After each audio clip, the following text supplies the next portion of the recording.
Buenas tardes. Muchas gracias en nombre de Sociedad Civil Catalana por asistir a esta conferencia de la profesora Carmen Leal.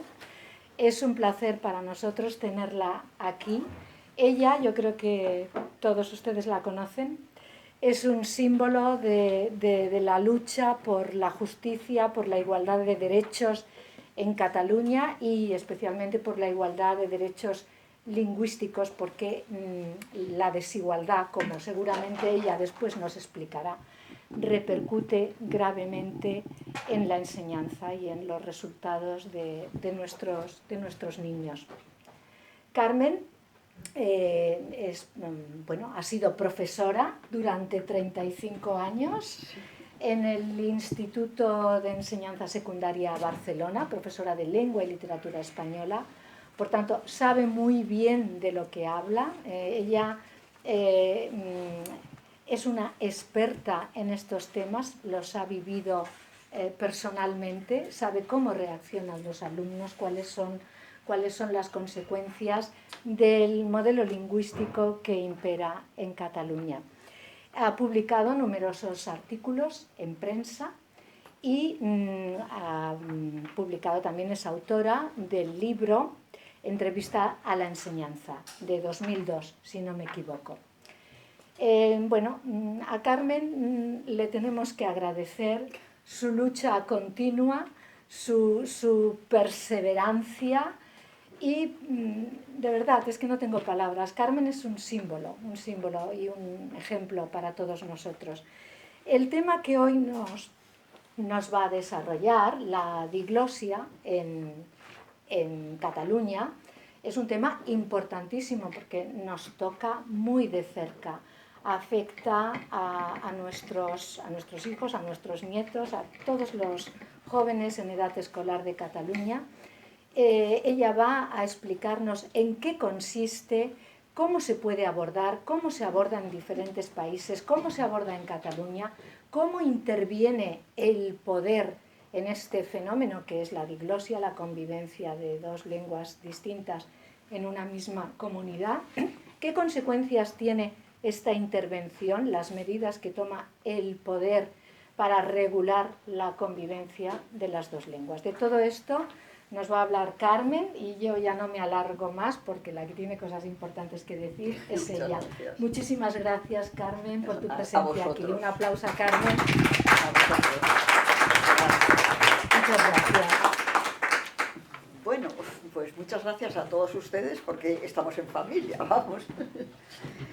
Bien, hace muchos años que trabajo esto. Me ha preocupado mucho esto. Y me ha preocupado porque, María Dolores lo sabe, en unas oposiciones metieron este tema los nacionalismos. Bilingüismo, diglosia, normalización lingüística. Y dije, ahí voy yo. Ahora voy yo a estudiar esto. Y yo estaba en un instituto que pertenecía a Madrid. Era de convenio de los militares que se desplazaban, había un instituto y entonces lo hacíamos todo en español, menos lengua y literatura española. Y a 50 metros había otro instituto que se llamaba La Sedeta, que lo hacía todo en catalán con lengua y literatura española. Los dos, a 50 metros. Sacaban unas notas muy buenas los dos. Yo estuve en los dos, en uno en comisión de servicio y el otro muchos años, 16 años. Bien, y allí me di cuenta yo lo importante que era la lengua para poder operar con los conceptos, pero en tu propia lengua. El concepto de mesa, de lo que sea, pero claro, mesa lo aprendes en tu casa. Lo que no aprendes son el dodecaedro, etc. Entonces, todos esos conceptos les costaba muchísimo si le cambias la lengua. Por Dios, si ya tienes esto que se dice cuaderno, pues, o manzana, ya tienes la idea de manzana. Si vas al colegio y después de un tiempo de haber pensado las manzanas y las manzanas te dicen Apple, pues bien, pues dices, le cambio la etiqueta y ya está. No hay problema. Entonces me di cuenta, precisamente por estar en los dos institutos y cómo se operaba. Bien, con esas oposiciones empecé a trabajar, estoy hablando de los años 96. Llevo muchos años con este tema. Bien, ¿qué es la diglosia? Es una palabra que se han confundido y se confunde todo el mundo. A cualquiera que le digas que es la diglosia, ¿eso qué es? Bueno, pues es una situación social en la que en un lugar, puede ser un país, puede ser una región, puede ser un pueblo, conviven dos lenguas. Esa convivencia en dos lenguas, si no está muy bien estructurado, hay conflictos, hay problemas. Bien, entonces, ¿cuándo se dieron cuenta? En el siglo pasado, en el año 1928 me parece, Schiavi era un italiano, fue a Grecia y se da cuenta de que en Grecia había como dos lenguas. Una, la dimotiki, y la otra, la caterebusca. La caterebusca servía para las funciones altas de la sociedad. Las funciones altas pues, son en el Parlamento, incluso en los periódicos, las cosas serias, y la dimotiki era pues, para andar por casa. La de casa, incluso las viñetas, si hacían una caricatura a un político, se la ponían, y él se sorprendió mucho porque estaban muy bien estructuradas. Es decir, si se pasaba de una lengua popular, por así decirlo, a una lengua culta, pues es que no podías hacerlo, y había una cierta separación. Bien, entonces él le puso el nombre de diglosie. Diglosie era una palabra francesa que quiere decir dos glotis, dos aberturas. Tenían dos lenguas por dos aberturas para poder hablar. Lo debió hacer muy bien, porque después se ha seguido hablando de la diglosia. Y hoy vamos a hablar precisamente de la diglosia, que son dos lenguas en convivencia en un mismo territorio. Una es la diglosia, la lengua que vamos a llamar A, que es la lengua importante, la lengua culta. Esa lengua está normalizada y normativizada, tiene unas normas muy estrictas, y la demotiki, pues que no. Tienes normas, por supuesto, pero te la han enseñado en tu casa de oír, y no tiene la rigidez ni la estructura que puede tener una lengua que ya tiene una normativización. ¿Quién hace la normativización? Pues en español, Nebrija, hace muchísimos años. Y en catalán aquí, pues hace relativamente pocos, porque fue Pompeu Fabra, a principios del siglo, finales del XIX, principios del XX. Es de todas las variedades hacer una que se perpetúe y que sobre todo se nota en la escritura. Bien, esto es la situación de lo que quiere decir la palabra diglosia. Ahora bien, hay autores que después lo han estudiado, y por eso he puesto diglosia Fishman y diglosia Ferguson. Primero Ferguson. Ferguson estudió el problema que tenía Grecia con el dimotiki y la caterebusca. Decían que no iba más evolucionada Grecia precisamente por esto. Después, Ferguson estudió los cantones suizos, que es curioso porque usted sabe que hay varios cantones. Todos tienen el alto alemán, el alemán normativo, el alemán que tienen en Alemania, donde estudian la lengua A, la lengua alta. Y la lengua del cantón, que ya saben que es un francés un poco especial, o bien el italiano, que también es un poco especial, no es el italiano tan normativo, o el retorromano, que prácticamente lo habla el 1% de la población, muy poco. Bueno, Y por otra parte, también en Haití, que fue colonia francesa, resulta que el francés convive en el francés y el criollo, un idioma mezcla. La gente habla en mezcla en su casa, con los niños, con tal, pero a estudiar y a francés. Francés, francés. Estudiar y, bueno, la judicatura, todo. Y por otra parte, en el norte de África también hay esa diglosia. ¿Por qué? Porque el árabe culto, el que viene del Corán, lo utiliza poca gente, muy poca gente, para los jeques árabes y quizá también alguna persona que ha estudiado, que no son muchas, la verdad.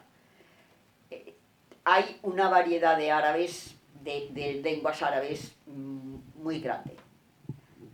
La gente que nos viene aquí del norte de África, evidentemente no tienen el árabe culto, ninguno. Y es muy difícil poder, sí que tienen la misma escritura, pero cualquiera los entiende. Es muy difícil. Y por otra parte, bueno, esto tenía una cierta estabilidad social. ¿Qué quiere decir eso? Que no había conflicto. ¿Pero por qué no había conflicto? Este señor, Ferguson, lo supuso muy bien y lo pensó muy bien. Porque existe estabilidad social siempre que no haya una alfabetización total, porque entonces pasan a la lengua alta y no tienen ningún problema. Si no, se quedan la gente al campo, vamos. Que haya una comunicación muy grande entre toda la sociedad. Después, que no pidan, no se les ocurra introducir la petición política, porque esto es un problema político. Nos tenemos que dar cuenta que es un problema político. Si toda esta gente pide una independencia, tiene que buscar una lengua que sea común. Y entonces se ha acabado la estabilidad de que cada uno hablaba lo que quiere en unos niveles. Esto fue Ferguson. Bien. Después, años después, así como en el 68, 1968, 70, por ahí, viene Fishman. Fishman era de origen judío. Ustedes saben que los judíos tienen, sobre todo los del este, antes de la Primera Guerra Mundial, tenían el yiddish, que es una lengua mezcla de alemán y de hebreo, el hebreo culto. Bueno, pues la diglosia de Fishman pone dos cosas, ¿cómo les podría decir yo? Una, el bilingüismo y la diglosia no son iguales. Él lo dice. Una persona puede ser bilingüe, dos lenguas, pero no necesariamente una la emplea para una cosa y otra la emplea para otra. Y si la diglosia sí, la diglosia puede haber una diglosia personal. Yo soy diglósica, claro. ¿Me hablan en catalán? Puedo contestar en catalán. No contesto porque no quiero. Ya está, se ha acabado. Pero es mi decisión. No me la imponen. Eso es lo que es diferente, que te impongan algo. No. Si son dos lenguas que tienen la misma categoría, no tienen por qué imponerme nada. Bueno, Fishman une la diglosia con el bilingüismo. Bilingüismo quiere decir que ¿quién es bilingüe?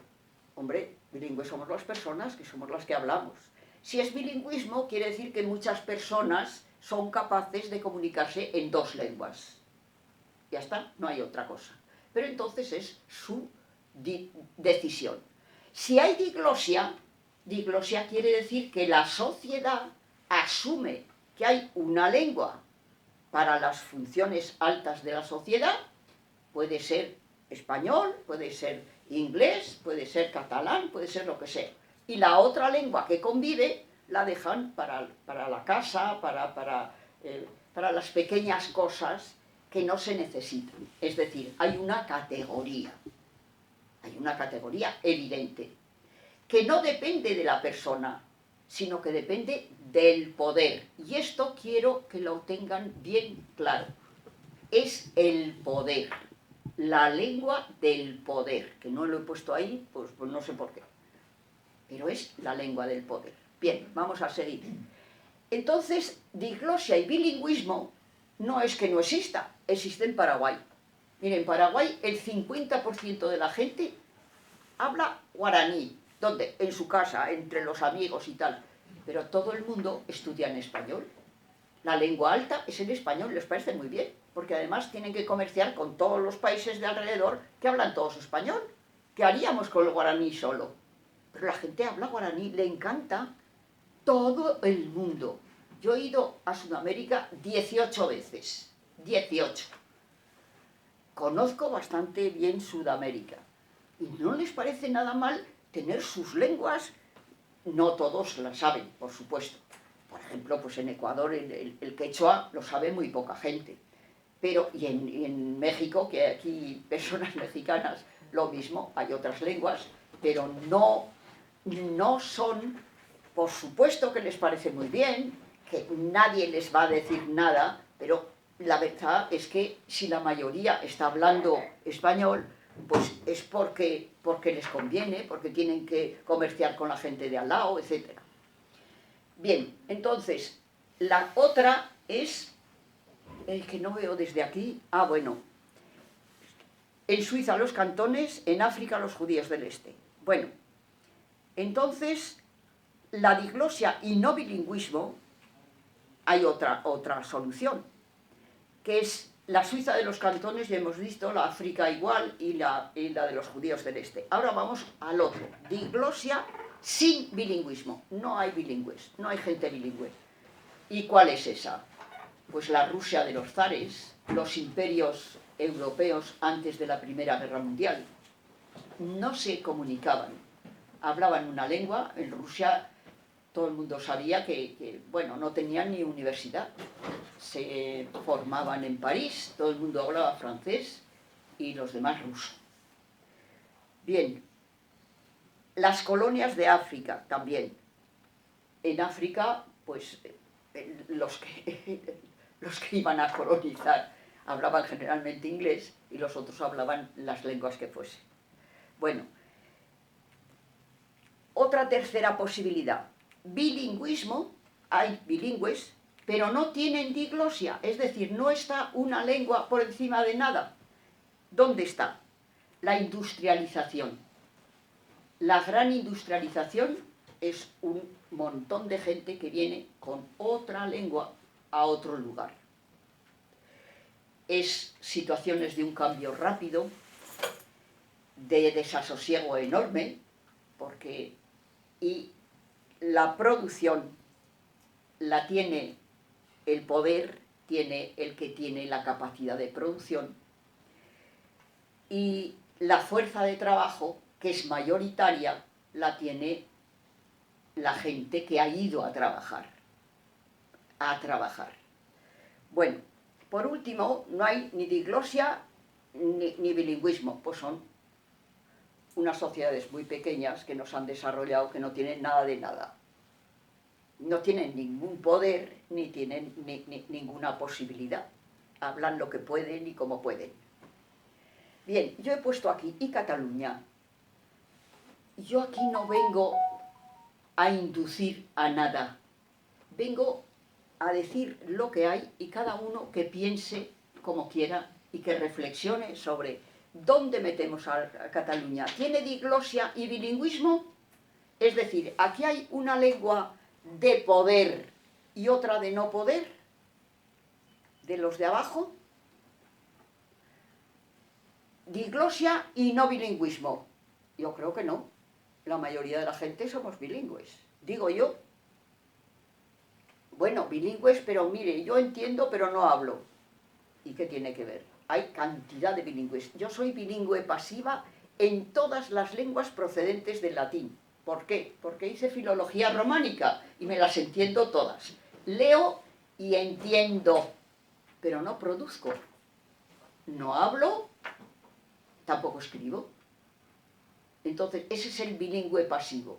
Creo que en Cataluña todos los que vivimos aquí somos bilingües pasivos. Hay un señor muy gracioso que decía, el bilingüismo es como una cuerda. En un extremo está el que sabe las 4, fantástico todo. Entender, hablar, leer y escribir, todo, en 2 lenguas. Y otros, los que están empezando. Entonces, en algún punto de esa línea nos encontramos todos. Yo sé hasta aquí, yo sé hasta allá, yo leo, yo nada. Esto es lo normal. Bueno, vamos a ver. Estas 2 posibilidades de los 2 señores Ferguson y Fishman, ¿en qué se diferencian? Pues se diferencian en que Ferguson, y esto va a tener mucha importancia en Cataluña, que han conocido todo esto hace muchísimo tiempo. En Cataluña, muchos intentaron, bueno, decían que tenían el mismo problema que tenían pues Grecia, lo demás. Es decir, aceptaban Ferguson. Y otros aceptaban Fishman. ¿Por qué? Pues porque Ferguson decía que las lenguas tenían que ser muy parecidas, entendibles entre sí. Por ejemplo, mi profesor, Padilla Margarit, pues decía que sí, que él estaba de acuerdo con Ferguson. ¿Por qué? Porque el español y el catalán son muy cercanos. ¿Son 2 lenguas diferentes? Sí, pero estando aquí un poco de tiempo, yo vine en el año 58, estaba en un colegio mayor, en Estonac, que aún estaba abierta la calle Aragón, y bueno, pues todo. Y yo no tuve problema porque si hablaban muy deprisa decía, oye, si habláis tan deprisa me voy a otra mesa, porque había mesas de 4. Pues, y yo no tuve problema, ninguno, ni vi problema ninguno, nunca, nunca, a nadie. Las monjas hablaban lo que les parecía bien, las clases eran en español, yo iba a la universidad y las clases eran en español, todas. Pero la gente hablaba lo que le parecía bien, sin más problemas. Bien, entonces Ferguson, la diferencia es esta, que Ferguson dice que tienen que ser la lengua muy cercana. ¿Por qué? Porque sean entendibles y porque con poco, una vez que vayan a la escuela, pasan ya a saber la lengua alta. Ferguson dice que hay soluciones a los conflictos. ¿Por qué? Ferguson lo pone ahí arriba. En el momento que se alfabetice todo el mundo, ya no hay problema, porque pueden pasar de una lengua a otra. Entonces tendrán una diglosia personal, que es la que yo tengo. Puedo utilizar 2 lenguas y la que tiene la mayoría. Sí, pero cuando yo quiera. A mí no tiene por qué imponerme usted nada. Sí son oficiales. Cuidado, no es lo mismo, ¿eh? Bien, segundo, estabilidad social, que haya comunicación y la no independencia. Ahí hay una estabilidad. Ya he dicho por qué. Vamos a ver ahora las soluciones a los conflictos lingüísticos. Igualdad de derechos, Ferguson dice, igualdad de derechos, hay una estabilidad social. En el momento que no tienes ningún derecho, la gente aguanta 1, 2, 3, pero al final los pide. ¿Por qué no? ¿Por qué yo no? Pero esto en cualquier lugar del mundo. Es otra cosa cuando hay, por ejemplo en Estados Unidos, que hay cantidad de gente que habla español y que ha habido pues una inmigración grande. Bueno, pero no tienes una lengua oficial, pero aquí tenemos 2 lenguas oficiales. Todo lo que sea oficial tenemos el mismo derecho, no es problema. Soluciones a los conflictos lingüísticos, igualdad de derecho, estabilidad. Desigualdad, conflictos. Hubo conflictos en la época de la dictadura y ahora también hay conflictos. El conflicto no quiere decir salir con una escopeta, aunque sea de perdigones, por favor, no. Hay conflictos, hay protestas. Esto es así. Bueno, ¿cómo todo esto que lo han sabido muy bien los sociolingüistas catalanes, que hay muchos y muy buenos. He puesto aquí definición de conflicto lingüístico porque no les gusta decir diglosia. A los nacionalistas no, solo conflicto. Pero hay autores que dicen que lo que no se debe es, si se rompe la diglosia, es cuando llega el conflicto. Claro, mientras tú aceptes que hay una lengua por arriba y otra lengua por abajo, no hay conflicto. Aunque dices, no, hasta aquí hemos llegado, ya tenemos el conflicto. Y define el conflicto lingüístico Vallverdú, Aracil y Niñoles en el Congreso de Cultura Catalana, diciendo dos lenguas perfectamente diferenciadas, una es políticamente dominante y otra políticamente dominada. Ahora, y Cataluña, ahora, aquí y ahora, ¿cuál es la lengua políticamente dominante y otra la lengua políticamente dominada? A mí no me digan nada, ustedes lo piensan y ya está.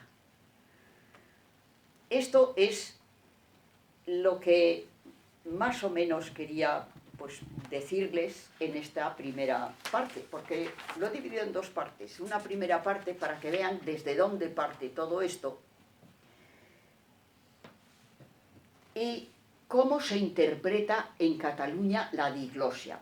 Hay una especie de historia de la diglosia en Cataluña.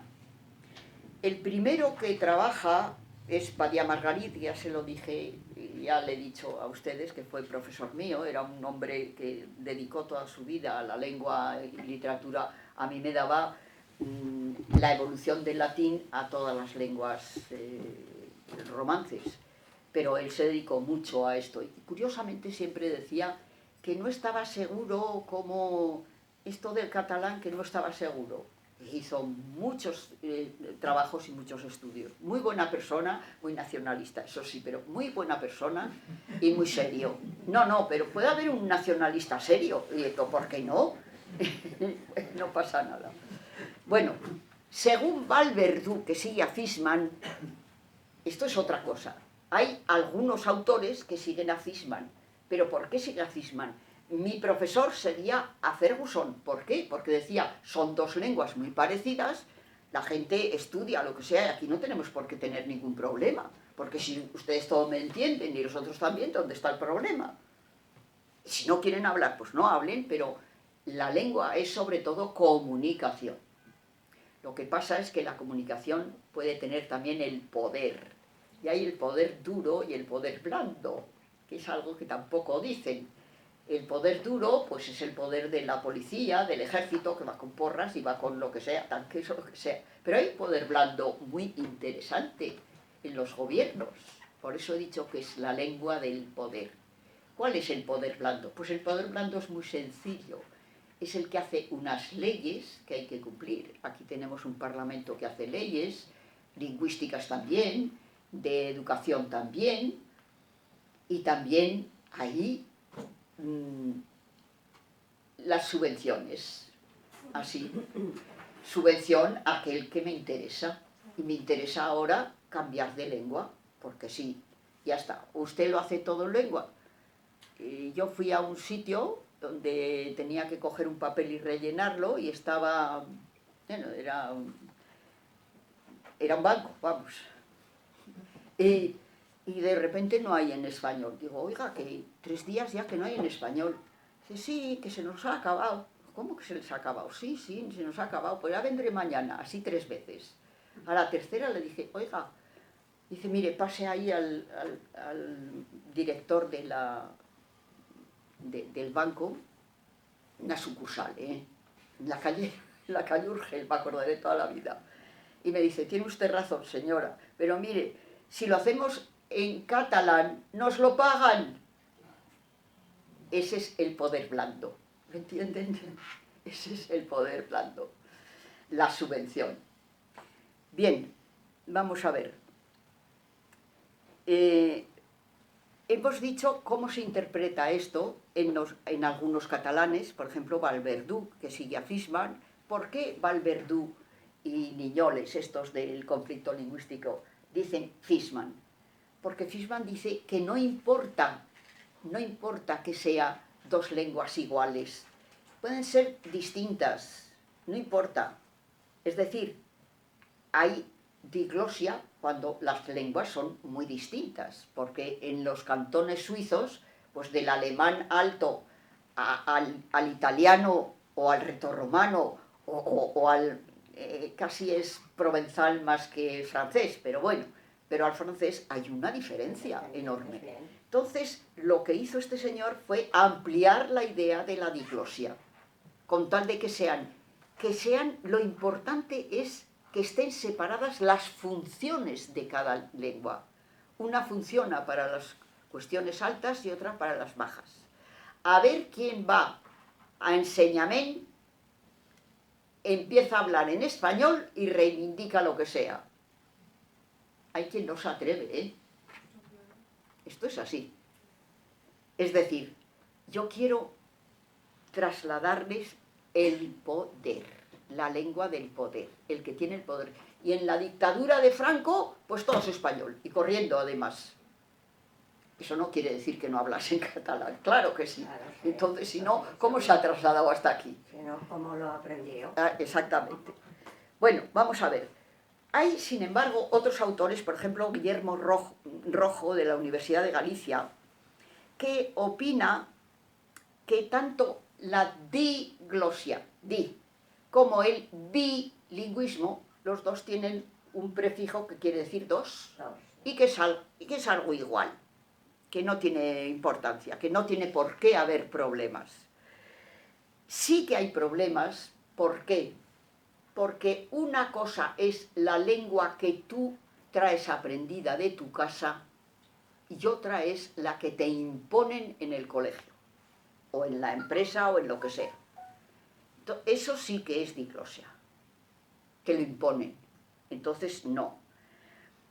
Y Guillermo Rojo, de la Universidad de Galicia, precisamente, que en los gallegos les pasa igual, es muy fácil entender gallego. De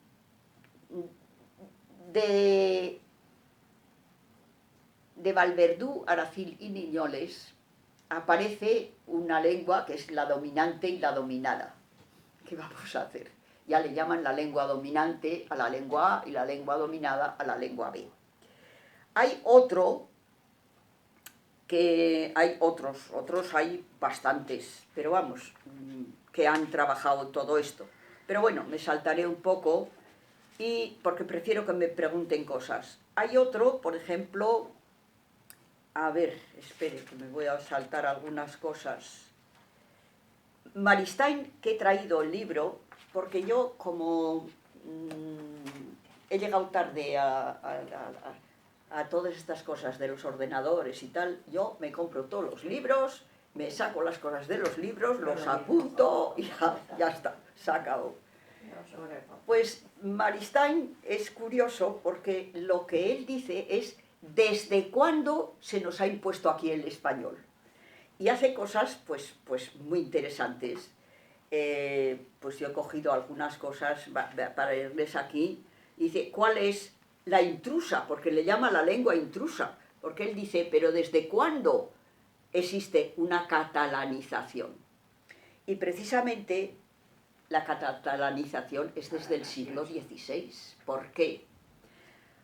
Porque todavía estábamos en el antiguo régimen, la monarquía. Y la monarquía, que el reino de Aragón se unió al reino de Castilla, nada menos que en la Edad Media, en 1400 y pico.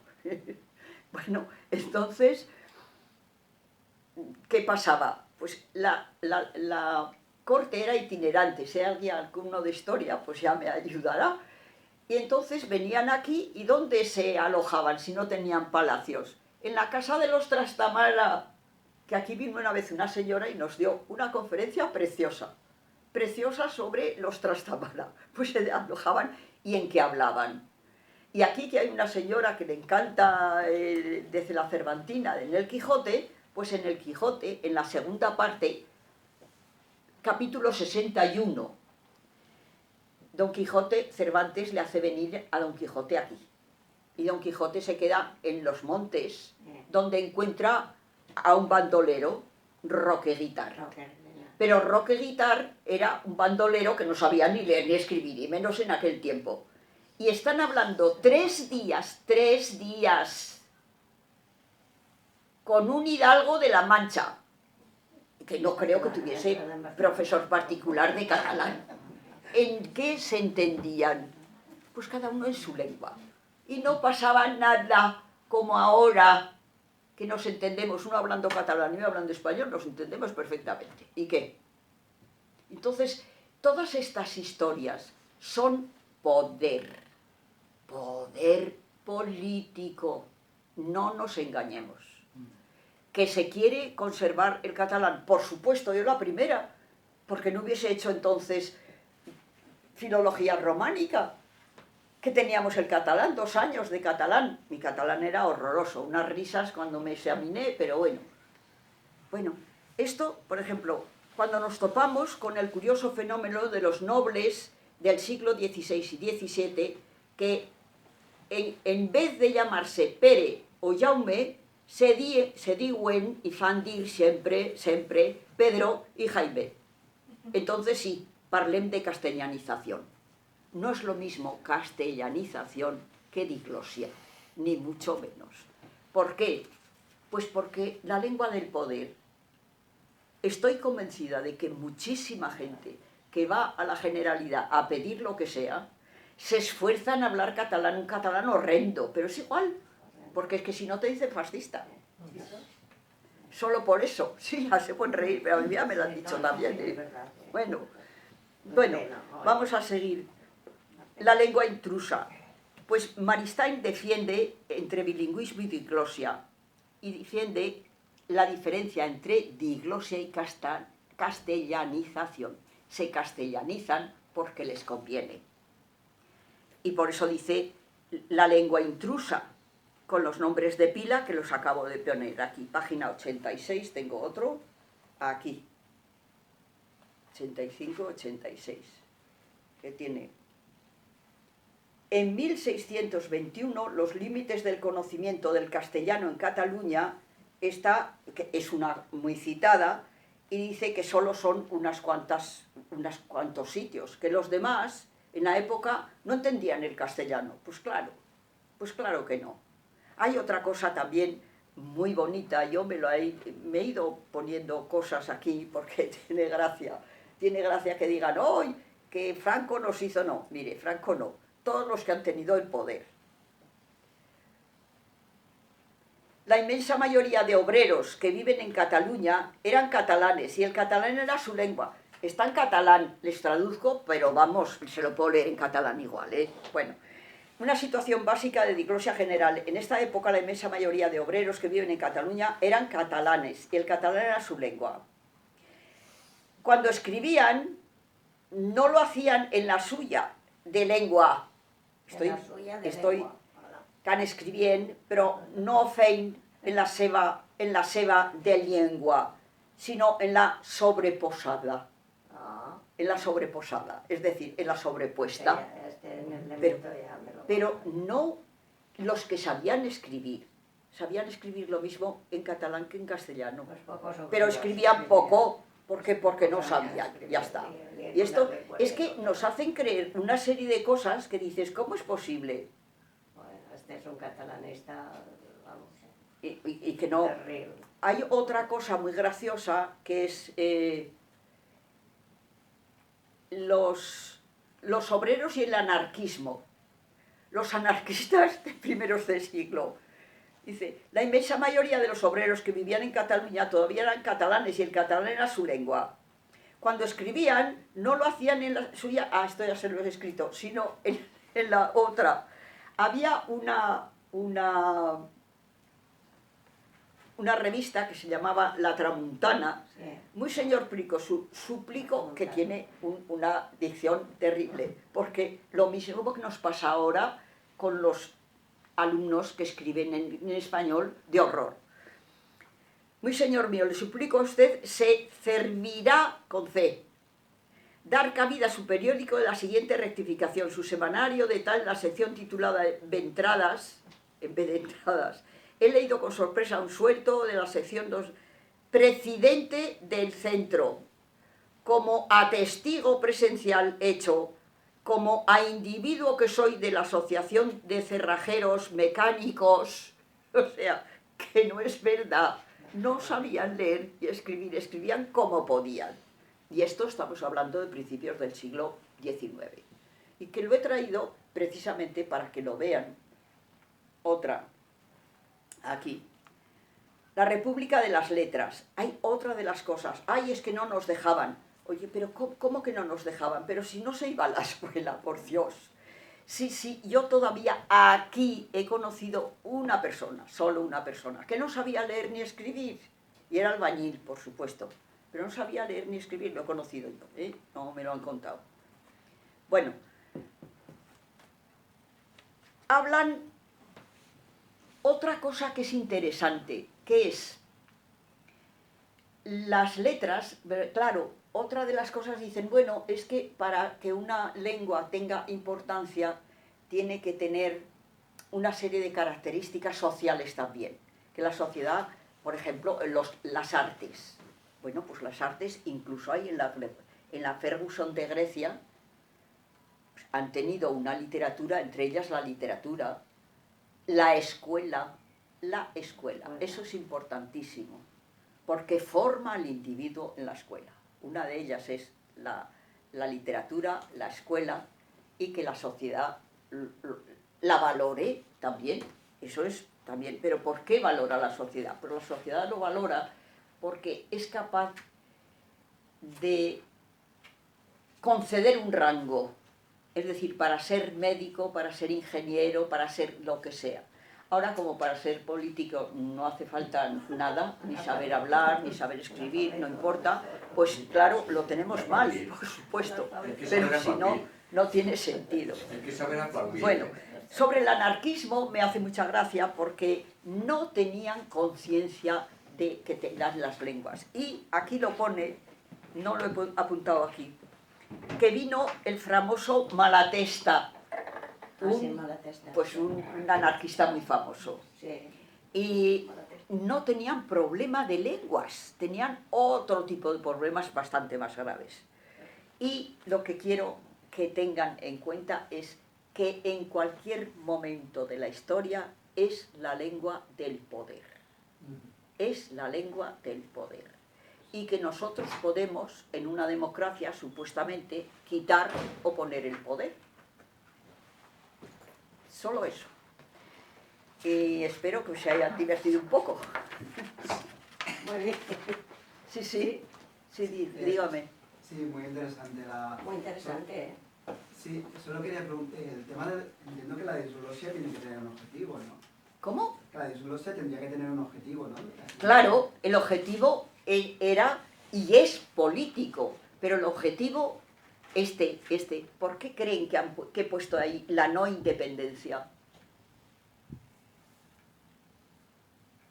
No, yo lo decía porque... Esto está muy estudiado por los sociolingüistas catalanes, muy estudiado.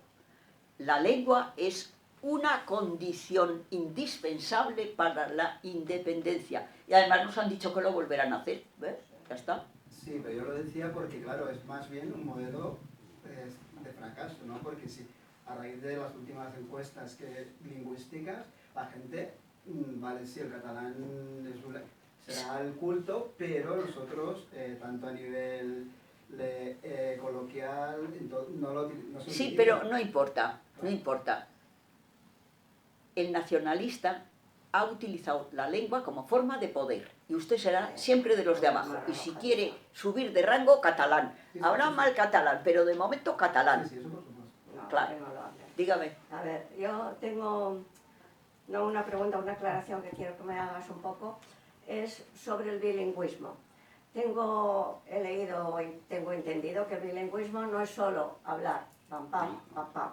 El bilingüismo tiene que ir reforzado para llamarte que eres bilingüe, de conocer el territorio, o sea, geográficamente, históricamente, culturalmente, la cultura de aquel pueblo. O sea, que aquí en Cataluña nos podríamos definir como bilingüismo. Yo creo que soy bilingüe, porque conozco igual, hombre, conozco mejor el español, ¿no? porque es mi lengua materna, mi lengua tal. Pero como lo he aprendido de niña, lo tengo también muy incorporado, porque además lo aprendí en una zona que es el Bages, que no es Barcelona, y hablo el catalán correcto, bueno, mejor que en Barcelona, ¿no? Entonces, la definición de bilingüismo creo que debería contemplar también estas facetas. Sí. No solo conocer el folclore, todo, un poco de todo. Bueno, además yo por mi profesión también me ha dado poder conocer más cosas, ¿no? Sí, pero quiero decir que un poco la aclaración es hoy día bilingüe, ya le he dicho que es una línea que hay montones de bilingües, pero en esto hay lo que es el diglósico o el bilingüe, que es para hacer cosas, y el otro que es el integrativo. Es decir, yo tengo esta lengua, pero estoy integrada. Hay muchísimas cosas para decir. Por ejemplo, pues también Marfany habla bueno, de los nobles y eso, que no hay tal, pero vamos. La fidelidad a la lengua, si eres fiel o no, o eres infiel. Bueno, esas cosas que se dicen. No necesariamente. Uno utiliza la lengua dependiendo si es bilingüe. Hay el bilingüe, lo que le digo, integrativo, y el bilingüe que es utilitario. Y yo tengo, pues, mis hijos son todos bilingües en inglés utilitario. ¿Por qué? Pues porque el mayor ha estudiado en inglés desde segundo de carrera, prácticamente, porque no había otra cosa. Físico y después ingeniería de telecomunicación, ya me dirán, pues no había libros en aquellos tiempos todavía. Entonces, una cosa es el bilingüismo utilitario y otra cosa es el integrativo. Integrativo, te tienes que integrar en la cultura. Pero claro, a mí me hace mucha gracia. Es que somos distintos, tenemos otra cultura. Digo, pues ¿cuántas culturas hay en España? Porque debe haber no sé cuántas, dependiendo de las lenguas. Los ibicencos dicen que ellos son ibicencos, que no. Los valencianos, que es valenciano, que no es lo mismo que catalán. Los gallegos, lo mismo. No digamos los vascos, que con el RH negativo, bueno, es una risa, porque cuando me parece que fue, no sé qué universidad, si la de Cambridge o la de, no sé, una universidad, hicieron un trabajo de campo por el norte de África y todos tenían RH negativo. Desde entonces Arzarius se cayó como muerto. El vasco no sabemos tampoco de dónde No, viene. aquí también el doctor Ruber, el cráneo más grande. Sí. Cuando me lo dijeron a mí dije, caray, pues los elefantes, los más inteligentes, ¿eh? Claro, es que todas estas cosas tienen su época, porque era la época que se trabajaba mucho sobre la especie, pues bueno, es también las neuronas, que, bueno, pues todos estos trabajos dieron pero el nacionalismo es nacionalismo, ya está, no es reflexivo, no. Es un sentimiento, y con los sentimientos pues los aceptas, los dices, pues ¿qué le vamos a hacer? Lo que pasa es que el sentimiento también se transmite en la escuela, y yo he querido traerles esto. Esto se lo dije, sí. Esto es mi historia de Cataluña, pero al niño ya viene con esto. Los sentimientos, sí, fíjate. Esto Nada, es no, lo que no es de recibo. Con lo que viene. Esto es la historia de Meva Cataluña, los iberos, los no sé qué, que no tienen nada que ver con los demás. Tampoco esto. El abecedario de Cataluña, donde está, no, y además esto para que lo pongan, para que lo pongan en su habitación y en lo que sea. Sí, lo conozco. Ya lo tengo roto de las veces que lo he sacado. Es que nadie ha hecho, A mí no me quieren nada los nacionalistas, Nada, nada, nada. con eso? Bueno, pues esto se lo dan a los niños. Y esto está en todas las escuelas. Sí, eso No creo, de ninguna de las maneras, que la maestra, a la I, que toda la vida ha sido el puntito y la I, resulta que ahora la B de burro está muy bien, pero la I, que la voy a buscar, Ah, claro. Muy bien. y yo he visto a los niños de 5 años, porque me lo dijo la chica que tenía yo para... Dijo, venga, que en mi zona está, la he visto yo. Salen de la manita a los 5 años cantando. Y independencia... ¿Qué sabe un niño de 5 años lo que es independencia? No hay derecho. Pero se le queda aquí para toda su vida. No hay derecho. Bueno, pero escucha una cosa, Carmen. Yo aquí también veo un poco... a veces quieren guardar mucho al niño para que no lo distingan, que no sé qué, no sé cuántas. No valdría, porque por ejemplo, no sé, esto hay personas que lo han hecho, ¿no? Reforzar al niño desde casa una idea clara y que los padres no vayan tan cohibidos a los colegios, por el amor de Dios. Mira, yo te voy a decir una cosa, en una carpa de Sociedad Civil Catalana, delante del Apple, que estábamos, bueno, la que estaba José también, vino un chico de color negro, no sé de dónde sería, pero que llevaba viviendo aquí muchísimo tiempo en Barcelona y en España. Bueno, él se sentía español, integrado. Le empezaron a los niños que mandaba al colegio con estas cositas, y vino la niña a su casa explicando que le habían dicho no sé qué historia, una cosa que no le cuadraba a la niña con todo lo que oía en su casa, ¿no? Entonces el padre dice, ¿esto te ha dicho?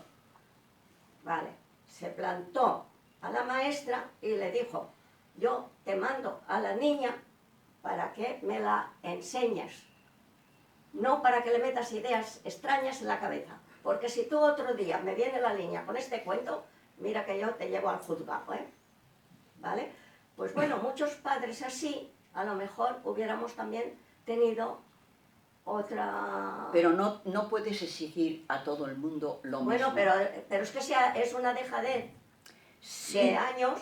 pero mire, y yo, a mí me han hecho muchas cosas, no merece la pena.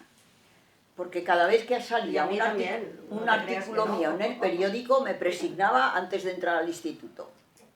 Mire, una de las veces tenía niñas y niños, vamos, de 16 años. Y me dice nada más entrar en clase que le tenemos que preguntar una cosa. Yo digo, bueno, siempre dejaba a los chicos que preguntasen, me cortasen y preguntasen. Porque si hay algo que no entienden, más vale hacerlo en el momento. Claro. Bueno, no, es que es una cosa personal. Digo, pues 5 minutos antes. ¿Bien? Pues 5 minutos antes todo el mundo así. A ver. Digo, ya 5 minutos. Bueno, pues ala, pregunten lo que quieran. Yo pensé, si está casada, cuántos hijos tiene, cosas de estas, y dónde vive, si tiene, no sé, cosas de esas, porque son cosas de 16 años, de adolescentes. Bueno, y me dice, ¿es usted fascista? Digo, oiga, ¿y por qué me pregunta eso? Dice, como siempre da las clases en español, digo, pues estaría bueno, que soy de lengua y literatura española y doy las clases en catalán, porque ha habido, y tú lo sabes, gente que da las clases en catalán. Bueno, pues bien, le dije, pues mire, usted sabe lo que es fascista, porque si es porque yo hablo en español, hay 600 millones de fascistas sueltos por el mundo. Oiga, usted, qué locura. Digo, bueno, mire, lo que les he mandado para deberes, déjenlo. Quiero que me traigan para deberes para el próximo día, en el cuaderno, la definición de fascista copiada del diccionario, o del que tengo ahí, teníamos un diccionario encima de la mesa, o copiada de la biblioteca que tienen abajo, o si tienen en su casa, copiada de su casa. Y dígale a sus padres que se lo he mandado yo, y que quiero la firma del padre o de la madre, que iré una por una buscándolo. Y díganle además que yo soy profesora de lengua y literatura española. Por lo tanto, tengo que enseñarles que tienen que utilizar la palabra sabiendo qué quiere decir esa palabra. Claro. Porque si no, no soy profesora. La profesora enseña, no es una persona que está al cuidado de las ovejas. No, que es lo que está pasando ahora. ¿Eh? Al cuidado de las ovejas, no. Esto es una vergüenza. Tendrían que estar todos los padres, ya no por el catalán, sino porque no hacen absolutamente nada. Mire, he sido profesora de lengua y literatura española muchísimos años. He sido correctora de las pruebas de selectividad muchos años, entre otras cosas porque lo pagaban muy bien. Es un trabajo espantoso, porque son muchísimos exámenes en muy poco tiempo y vas muy agobiada. Nunca me han protestado un examen, nunca, porque los suspendidos los dejaba aquí y los miraba otra vez.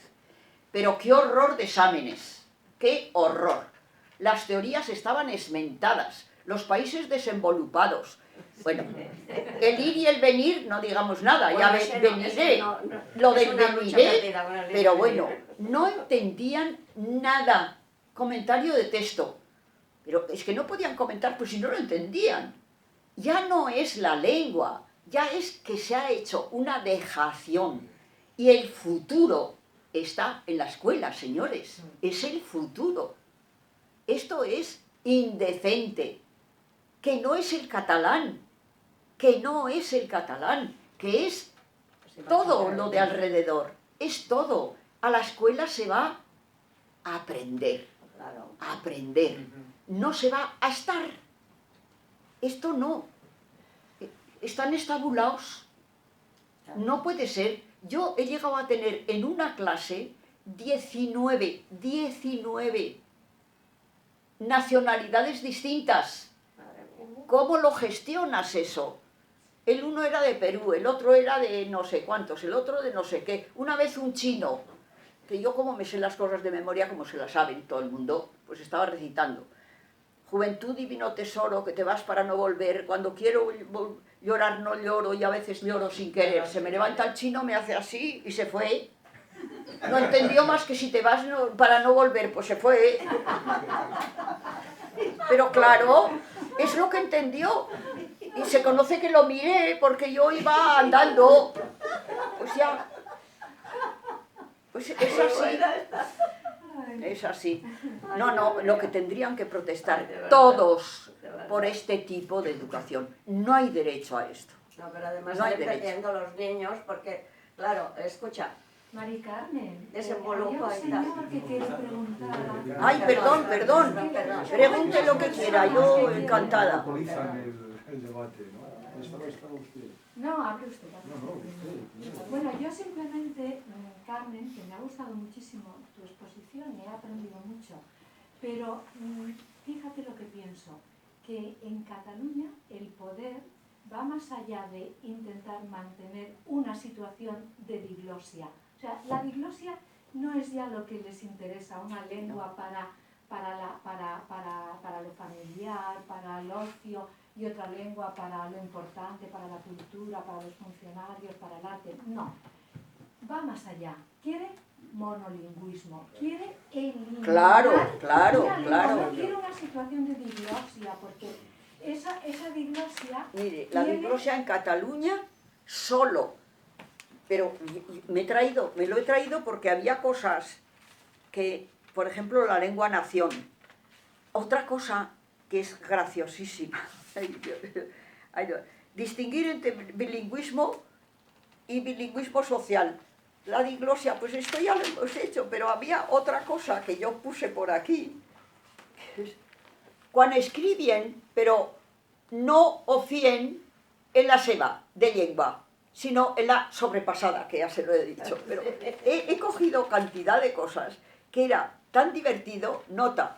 De 1595 a 1640, en castellano era 170 libros y 12 en catalán. Entre 1651 y 1700 solo 6 en catalán y 299 en castellano. Había libros de devoción en castellano también, eso sí. Pero fíjese la diferencia. Es que nos han engañado en los siglos XVIII y XIX. La práctica lingüística de las instituciones municipales y eclesiásticas es muy limitado. Es que, ¿quién escribía? El que sabía.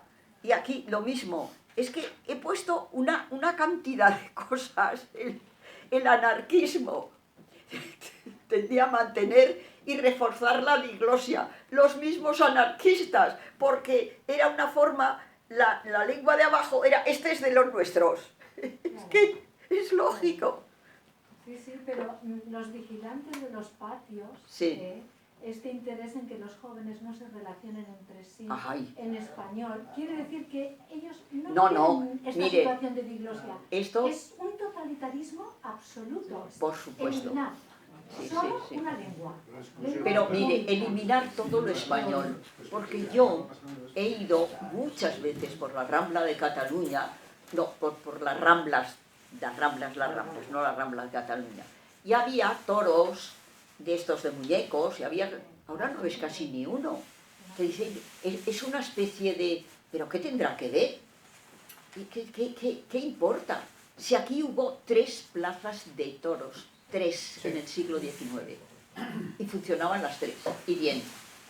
Es que todo es como una especie de, no sé, Odio. Un odio hacia el español. pero bueno, ¿pero por qué? Es una cosa poco comprensible, poco comprensible.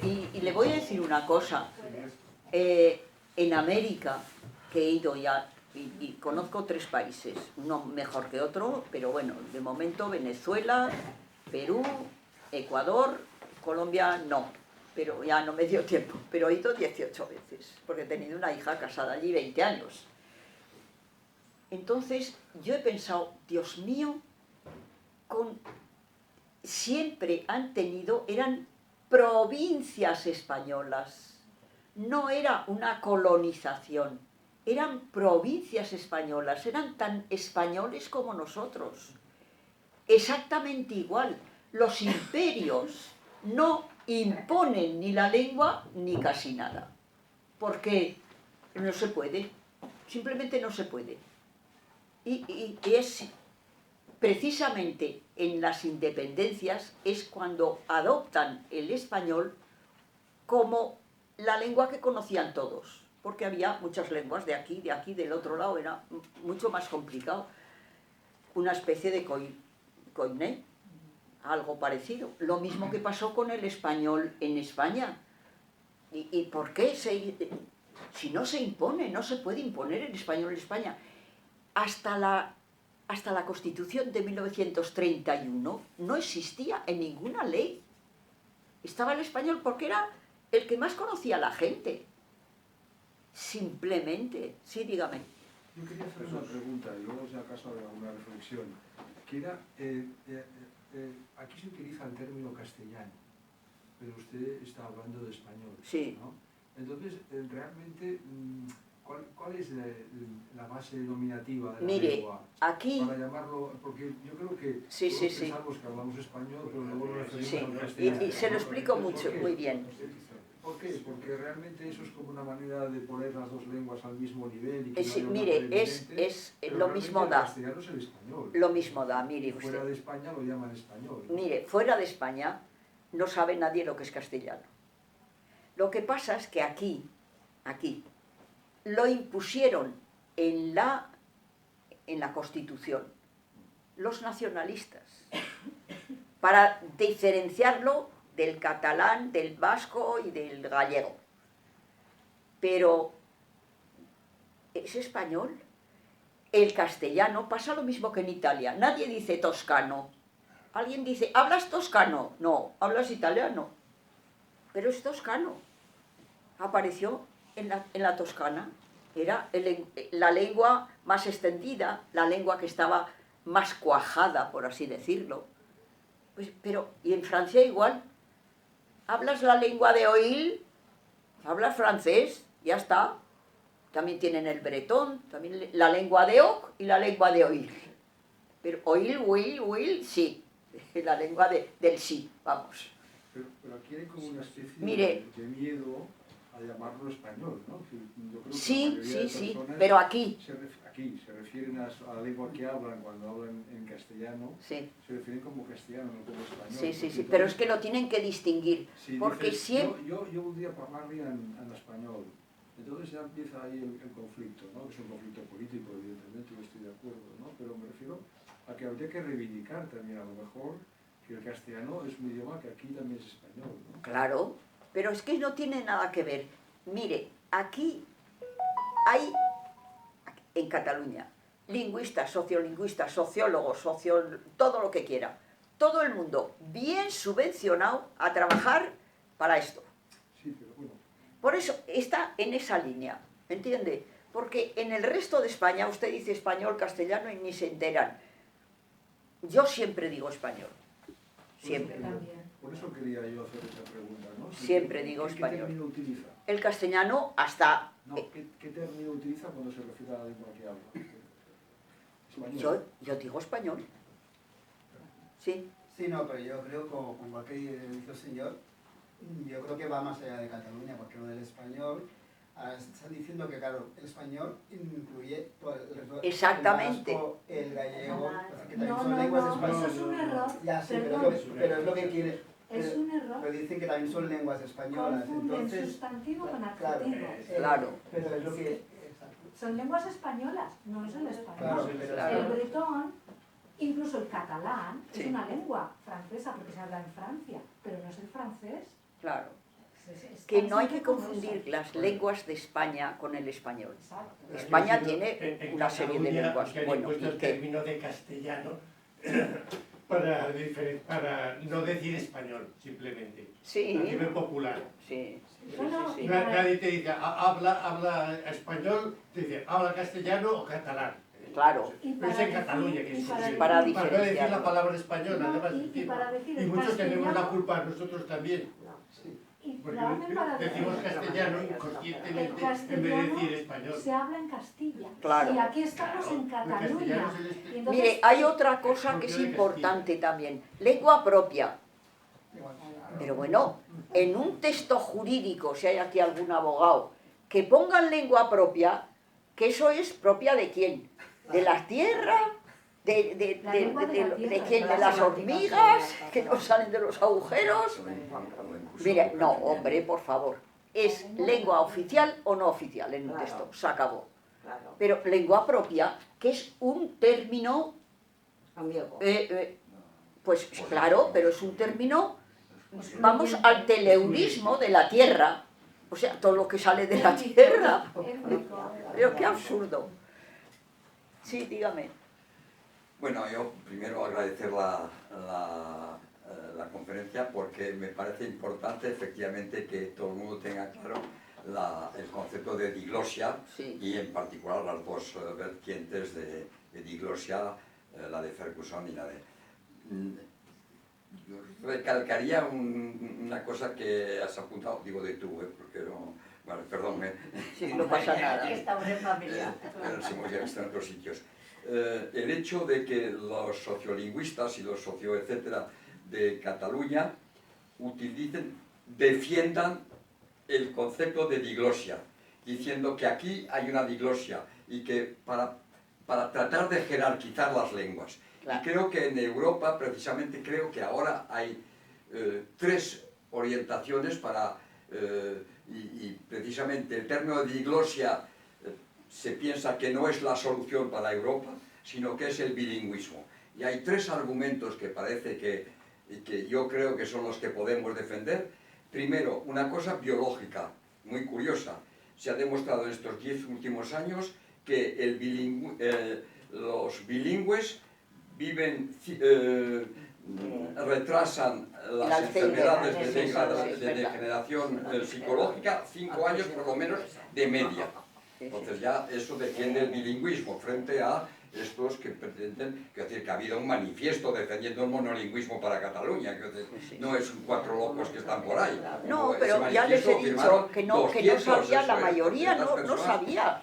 El segundo argumento es que hay una recomendación formal antes de la UNESCO, que antes he traído el texto de eso, pero ahora de la Comisión Europea y aprobada por el Parlamento, para que en Europa los jóvenes sean plurilingües. Sí. Es más, que tengan dos lenguas además de la suya, y no dicen propia, de la que hayan de la suya materna.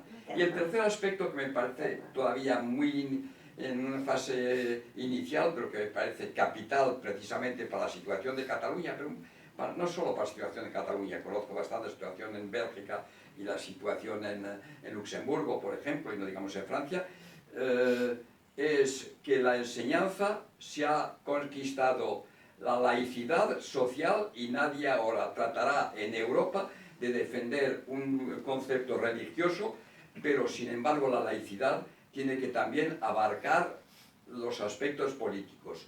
Un profesor no puede no ser neutro políticamente en la clase. Y entonces hay un manifiesto que está circulando ahora por Europa, etcétera, defendiendo la laicidad de la enseñanza. Eso es fundamental. Y yo creo que frente a esa defensa de la diglosia que pretenden algunos sociolingüistas aquí, es el concepto de bilingüismo que se generalice. Porque Mire, es incrementar la capacidad del individuo, claro, porque es facilitar la convivencia europea, porque es neutralizarse frente a las presiones de grupos políticos. Bueno, mire, Perdón, yo, ya, yo muy bien, ¿no? lo entiendo perfectamente. Hay mucha literatura y mucha idea con el bilingüe. Mire, depende mucho de la persona. No todo el mundo puede ser bilingüe. Primero, tienes que tener capacidades, porque el sordo, el que no conoce bien los sonidos, porque el lenguaje es sonido al principio. Al principio, después aprenderás a escribir. Todo el mundo puede tener un mínimo, un cierto nivel, sí. Y cuando más pequeño eres, para la fonética, mejor, porque hay lo que se llama la plasticidad del cerebro. La plasticidad supone que las neuronas van rapiditas, vamos, las conexiones, pero en esas conexiones hay una marca. Si tú dices una palabra una vez y otra, se te marca y se te queda aquí. Tienen mucho que ver también con la memoria. Pero los niños, pues bien, ¿qué lenguas y por qué? Todo el mundo, una vez me preguntaron, ¿es que todo el mundo tiene que ser bilingüe? Dije rotundamente, no. El que quiere ser bilingüe generalmente lo hace por necesidad. Necesidad comunicativa, de lo que sea, necesidad. Y hay una multitud de bilingües, hay unos bilingüismos enormes. Generalmente, si usted ha estudiado, como yo, como todos, teníamos una lengua y literatura de lo que fuese. En mi época era el francés, era la lengua culta entonces. Ahora todo el mundo coge inglés, es más útil probablemente. Yo tengo a mis hijos que... Más fácil, Todos bilingües en inglés. mucho más fácil el inglés. Pero claro, bilingües en su especialidad. En su especialidad quiere decir, tengo por ejemplo un sobrino que hizo la carrera y después se ha dedicado, es profesor en una universidad, que le dije, oye, vente a Barcelona y de tu especialidad nos das una conferencia y tal. Dice, no puedo. ¿Cómo que no puedes? No.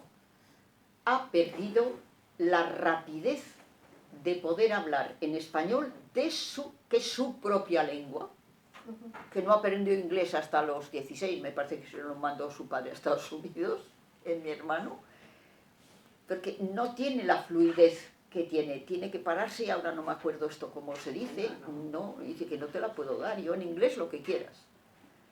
Eso también es una realidad, pero es verdad, cuanto más lenguas, bueno, la capacidad del cerebro estupendo. tengo yo un hijo que aprendió a los 40 años alemán. Vive en Alemania, en Berlín, hace ya 12 años. Tiene un alemán muy bueno, pero hay muy pocos que tengan esa posibilidad. Y mire usted que le llamaban el sordo cuando era pequeño aquí. Le cambiaron la lengua, yo no me enteré, y a los 9 años tenía dificultad para leer. Cuando yo me enteré, imagínese, porque cogía el libro, a ver, a leer, este señor es muy malo y ha dicho que no sé qué, se lo inventaba todo, como era el pequeño, unas risas todos, y ya está. Tuvo un retraso cognitivo de 2 años por cambiarle la lengua. Si me lo llegan a decir a mí, pues es otra cosa, ya estoy cuidando, ya no sé qué. No les dicen nada a los niños, todo en catalán y a correr. El que sabe bien, el que no, igual. Y le llamaban, le dije, pero ¿qué te decía la señorita? Me decía sord, sord, sord, sord. Le llamaban el sordo. ¿Y cómo se cree que reflexionan los niños cuando oyen que tienen una tara en el ADN? A mí me preguntó mi hijo este mismo, mamá, ¿qué es eso de una tara? Pues una mancha, una cosa de tal, es una tara, mira, esto que se ha caído aquí, bueno, pues mira, esto tiene una tara, un hilo, una cosa que no está bien. Ah. ¿Y el ADN qué es? Pues una cosa muy pequeñita que te dan los papás cuando naces, para que la lleves siempre. ¿Y por qué nos has dado una cosa mala, mamá? Qué pobre criatura, por favor. Los niños son niños. Tontos no, ¿eh? Tontos no. Y lo que sufren los niños en las clases con el catalán no lo sabe nadie. No lo sabe nadie. Mire, han hecho un estudio, se llaman GERT y no sé cuántos. No sé por qué la diglosia ha dado muchas posibilidades para trabajar con las lenguas, trabajar con... Bueno, pues en Estados Unidos un matrimonio subvencionado por el Estado estuvo mucho tiempo viendo, esto lo recoge Bernstein. Si alguno se acuerda, Bernstein, lo miran en el móvil y ya lo verán.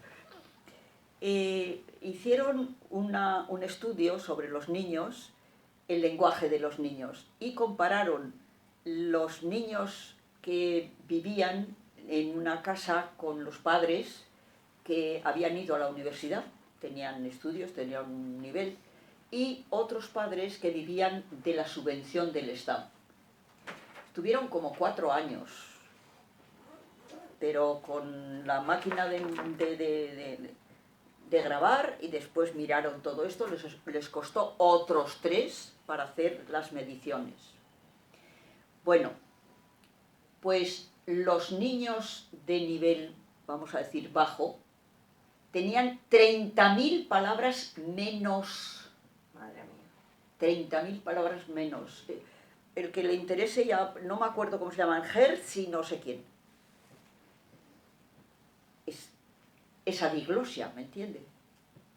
Esa diferencia del lenguaje. El lenguaje es fundamental, fundamental. Y hay otra cosa todavía más importante, que son los conceptos. El aprender los conceptos. Los niños aprenden los conceptos en tu casa, en su casa, porque hacen sus comparaciones, sus averiguaciones. Usted a un niño de 3 años le da esto y le dice, están en un sitio donde acaban de llegar, toma, esto déjalo encima de la mesa, mira todo y lo deja encima de una mesa, ¿eh? No lo deja encima de una silla. Luego ya tiene el concepto de silla y mesa aquí. Pero si le cambias la lengua y tiene un concepto, ¿cómo almacena ese concepto? Primero, ¿con qué lengua?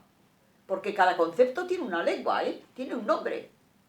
No hay conceptos. Si yo tengo el concepto de qué, bueno, ¿eso cómo se llama? Diglosia. No habían oído nunca, pero tiene un concepto. 2 lenguas que están separadas porque una tiene una función y otra tiene otra.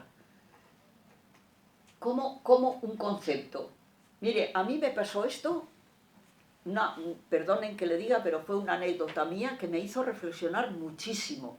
Yo fui a Ecuador, bueno, mi hija estaba allí y vamos a un sitio una especie de supermercado, pero en una planta muy grande. Y como éramos muchos para una celebración, pues mamá, mira, tú compra esto, yo compro lo otro, porque si no, no acabábamos nunca.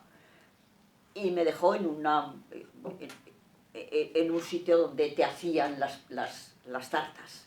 Y tienen bizcocho, te ponen el bizcocho, tal, tienen una especie de cajas de cartón, y yo le fui diciendo, pues mire, así, ahora póngale, pues le pone chocolate, después crema, después chocolate otra vez.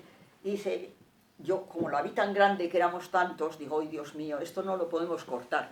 Pues le digo que lo corte. Digo, mire, una cosa, deje las flores estas que les pone aquí en medio y córtemelo en cortes paralelos a mí y perpendiculares. Se quedó. ¿Sí? Y yo me di cuenta enseguida que había metido la pata yo. Y dije, mire, de cuadritos así. Ya, me lo hizo. No había ido a la escuela.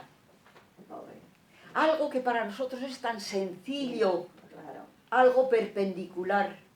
claro. Imagínese el dodecaedro. Hostia. Hay que saber latín. Realmente la situación de Cataluña y estos libros que ha enseñado me parecen absolutamente significativos de una... pero creo también que hay una tendencia política grave que va en contra del bilingüismo. No creo. En las autoridades está clarísimo. Sí. La Claro, reacción sí, que ha sí, habido sí, contra sí. el 25%. No. Y No, no. entonces que creo Sí. que sobre anécdotas, podría contar una, tampoco no tiene desperdicio. Estaba en el Hospital San Pablo, habíamos estado trabajando toda la noche, habíamos escrito el resultado de nuestras cosas, y por la mañana yo vivía al lado, digo, pues estoy angustiado, voy a ver, y bajo y lo habían borrado. Voy a ver al conserje y digo, oiga, ¿quién ha entrado aquí? Y yo no creo en lo... Dice, no ha entrado nadie. Digo, que no creo en los espíritus. Yo, si eso... La única... Voy a la señora que limpiaba y me dice, sí, perdón, pero es que yo no sé leer. En la universidad, en el Hospital San Pablo, Es decir que... Entonces eso es... creo que ahora sería más difícil, pero... Creo realmente que si nos ha parecido que era un adelanto que por fin se exija el 25% en castellano, entonces que consideramos que el bilingüismo es posible. Que estoy de acuerdo que no hay que considerar que el bilingüismo son dos lenguas, como si dos lenguas a la perfección. No. Eso siempre habrá una lengua que ganará La otra, lengua pero por lo materna. menos habrán tenido formación en las dos. O no, como decía Martín de Riquer, si aquí estamos consiguiendo que haya dos analfabetos en dos lenguas. Es decir, que entonces creo que desde el punto de vista educativo, pero en fin, eso es... Mire, yo le puedo... A mí lo que parecería, en un momento dado, se podía, creo, de lo que ha dicho, inferir que que no todo el mundo puede ser bilingüe. Bueno, No, depende de lo que se llame bilingüe. Bilingüe total. Bilingüe Eso total es muy también, difícil. Pero que conocer dos lenguas... Pues también todos, eso es todos, lo que no hay tiene- problema. El creo que problema lo que se es desprende. violentar a una persona. Mire, este problema que tenemos aquí es que está en todos los sitios. En Estados Unidos hay, en Canadá, que el famoso Inmersión y Lambert y toda esta gente. Bueno, pero pues era un problema político, como este es un problema político. Y yo lo que quiero es que predomine la persona. Lo importante es la persona. El que hable esto o lo otro, pues bien, eso ya lo dejaremos. En todos los sitios, desde la UNESCO en el año 50 y tantos, 56, no sé qué, dice lo de la lengua materna. La mejor forma de escolarizar a un niño es a través de su lengua materna. Esto es así. Y la enseñanza primaria en todos los lugares del mundo se hace en la lengua del niño. Otra cosa es que entre una profesora a cantarle en otra lengua y a hacerle las manos, las cabezas, la tal. Eso es otra cosa. ¿Por qué? Precisamente por la plasticidad del cerebro, que creo que es usted médico o algo parecido. Bien, pues bien, entonces lo que hay es que está estudiadísimo. Hoy día, con la resonancia magnética, se sabe perfectamente el cerebro. Lo primero que se activa, porque nos viene eso de que uno nace tabla rasa, mentira. Nacemos todo con bien puesto. Lo que pasa es que hay experiencias y tienes esa experiencia, hay necesidades de la experiencia para activar todo eso. El área de Broca y el área de Wernicke. Entonces, lo primero que se activa es la lengua materna, que los niños antes del nacimiento,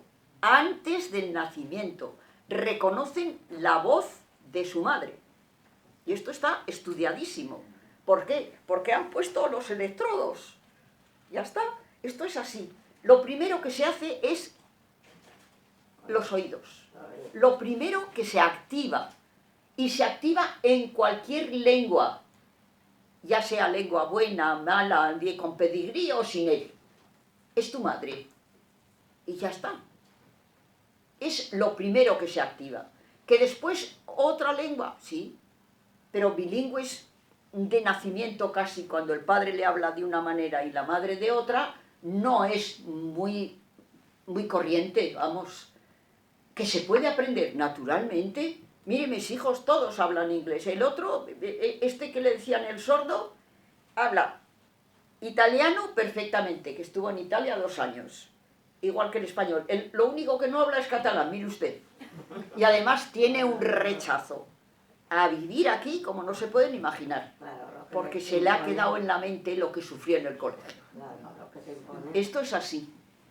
¿Por qué? Si es una cosa tan fácil. Los niños son niños, no son tontos, son niños. Y prima el sentimiento sobre el razonamiento. A un niño es el sentimiento y se dan cuenta enseguida cuando le riñes, y si no, hasta los bebés lloran cuando pelean los padres y solo oyen, pero es suficiente. No.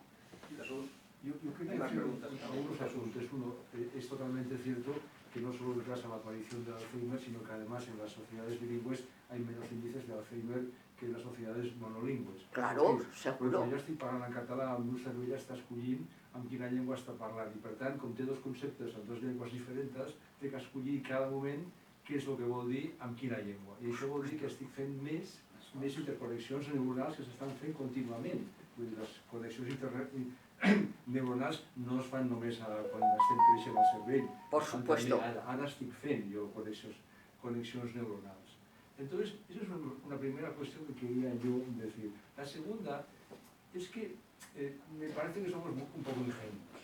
Es decir, un poco ingenuos al hablar aquí de la diglosia y del bilingüismo, en el sentido de que hay un elemento, los nacionalistas, un elemento muy mezquino, evidentemente, que introducen y que me parece que está lleno de maldad, quiero decir, hay maldad en nuestra sociedad, que es introducir el elemento de la amenaza.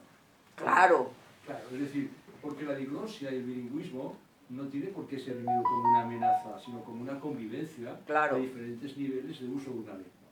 Pero ellos introducen un elemento que es la amenaza y por tanto el enemigo y por tanto el exterminio. Es decir, si yo tengo un enemigo que me amenaza, me va a exterminar y por tanto abstraen la lengua del individuo y la convierten en un elemento extraño al individuo. Sí, y por tanto sí, dicen, sí. la lengua es invasora. No, los invasores son los individuos, los Claro. humanos. A mí no me invade una lengua, me invade otro ser humano. Pero ellos convierten y abstraen la lengua para poderla convertir en un elemento de identidad. Y por tanto, Eso es. decir, mi identidad y yo como individuo autónomo voy a ser exterminado por otro individuo y por tanto ya estoy amenazado y tengo que defenderme. ¿Cómo? Luchando contra él y tratando de exterminarlo a él, para que él no me extermine. Y por tanto esto es una situación política de exterminio. Sí, sí, sí, por supuesto, por supuesto. ¿No?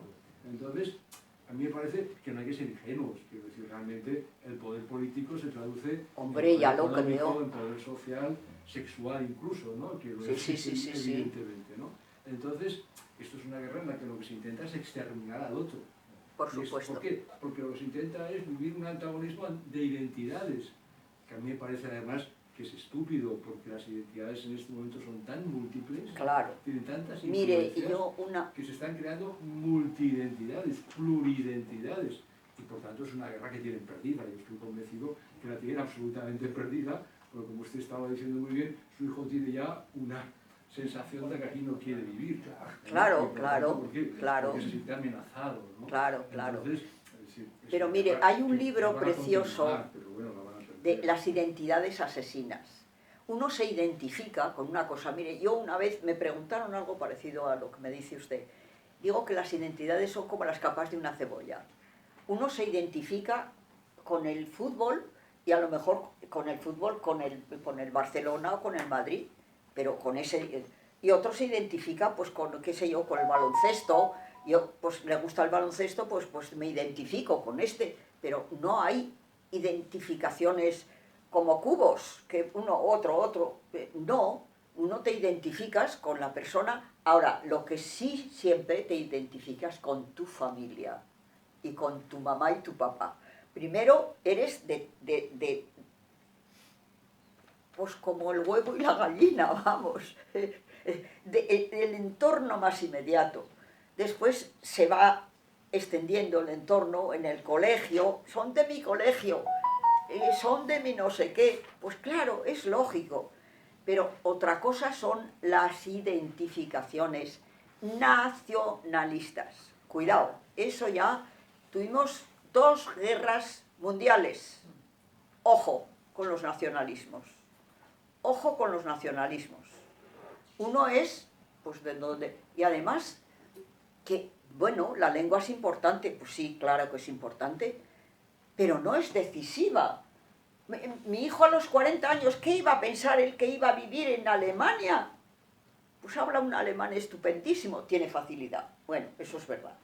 No todo el mundo tiene facilidades de idiomas o de lo que sea. Hay quien tiene facilidad, pues yo qué sé, para hablar, otros para escribir, otros... Esto es muy plural, no tiene mayor importancia. Lo que tiene importancia es el respeto, la igualdad de derechos y el respeto. Sí, pero eso del respeto, un inciso solo muy corto. Yo conozco una amiga mía que su hijo le vino diciendo que le acaban de decir en el colegio que el Ebro nace en un país extraño. Hombre, se lo dijeron a mi hijo y lo No me dije. podía creer, digo, ¿pero cómo me estás diciendo esto? Sí, sí, sí. Yo dije, pero yo no me lo creí. Le contesto, Casi no me la creí. a mi hijo este pequeño que no quiere saber nada de venir aquí siquiera, Ebro, río catalán que nace en tierras extrañas y desemboca en Amposta por un delta. Y me fui a la radio y lo dije. Madre de Dios. Tuve que decir no mi número de identidad, sino mi número de registro personal como profesora porque no se lo creían. Pues a mí no hace mucho. Ahora, lo que yo tuve después, no vea, por decir eso. Pero era una realidad. Los niños entonces hacían una especie de cartulinas así pequeñas para hacerse su libro. Y lo tenían que escribir. Y escribieron eso. Claro, cuando nosotros lo vimos en casa, lo primero una carcajada enorme. Y después otra señora y yo, pues nos reímos y tal. Bueno, y denunciamos al colegio que tuvo una inspección, claro. No se pueden decir. Sin embargo, diciendo lo que dice ella, que aquí todo es extraño, sin embargo, en Madrid, un sobrino nieto mío, que estaba haciendo, bueno, y le cogí el libro de geografía, y digo, ¿qué? ¿Cómo vas con la geografía? Era mi punto débil, que iba muy mal, ¿no? Y dice, bien, y le cojo el libro que él estudiaba, y estaba el mapa de España, y cuando llega a Cataluña, Cataluña estaba escrito en catalán. No te lo pierdas. Los textos de Madrid, como Dios manda. Cataluña, porque es el nombre oficial, a mí me parece correcto, porque es Y tal, bueno, el nombre oficial. Sin embargo aquí, pues bueno, Aragó, Conca... No. ¿eh? Todo esto es La un diferencia, problema quiero político. decir, de la mentalidad de Hasta que no... los nacionalistas españoles, que dicen ellos, ¿no? Esto- Un poco más abierta que lo de aquí. Esto es un problema político, de Me verdad. se lo extrañó, digo. ¿eh? porque son leyes, son, y encima tenemos unos políticos que no digamos nada en los libros de historia, 1714, y eso es terrible. Pero bueno. Muy enferma con la corona de Aragón. Nos van a cerrar. Ah, bueno, pues ya, yo no tengo problema. Abajo cierran la puerta. Así que nos tenemos que marchar. Muchas gracias, Carmen. Nada, yo creo hombre. que merece un aplauso, ¿no? Hombre, ya, eso por descontado. La verdad que ha venido muy